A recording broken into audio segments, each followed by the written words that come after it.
आज फुलवाणी करोनेशन पड़िया शारीरिक शिक्षक क्रीड़ा शिक्षक संघ और जिला क्रीड़ा संसद कंधमाल मिलित सहयोग में कंधमाल क्रीडार अग्रगति निमंते एक कार्यक्रम आयोजन होता। मुख्य अतिथि भाव कंधमाल सांसद डॉ अच्युत सामंत जोगदे। सम्मानित अतिथि भाव किट क्रीड़ा महानिर्देशक डॉ गगनेन्दु दास, कंधमाल क्रीड़ा संसदर संपादक शिव त्रिपाठी, ओडिशा खेल शिक्षक संघर संपादक कार्तिक नायक जोगदे। सांसद डॉ सामंत कंधमाल क्रीड़ा और क्रीड़ाविद विकास ने आलोचना करथिले।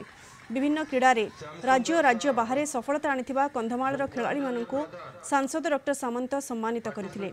एठारे जिल्लार सबु ब्लॉकरू क्रीड़ा छात्र शिक्षक और क्रीड़ा संगठन 1200 रु अधिक प्रतिनिधि जोगदेथिले।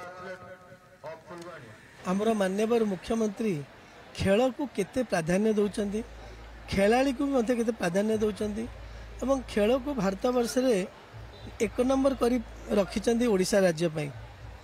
माननीय मुख्यमंत्री का आउ गोटे दूरदृष्टि है ए खेल एवं खिलाड़ी केमती ग्रामांचल रे बेनिफिट पाइबे, ग्रामांचल को केमती खेल को निया जाई परिबो एवं ग्रामांचल रे केवल पोटेंशियल पिला थांती जो माने सुजोग पाइले से माने ताकर पारदर्शिता देखै थांती। आमे आज कंधमाल जिल्लार 1000 ऊर्ध्व युवक युवती जो माने खेलुचंती विभिन्न क्लब रे ब्लॉक रे ताको डाकितलु। फिजिकल एजुकेशन टीचर क्लब रो कर्मकर्ता ताको ए खेल विषय रे टिके उत्साहित करथलु। कंधमाल पिला माने मध्ये बर्तमान खेल रे बहुत भल कलेनी।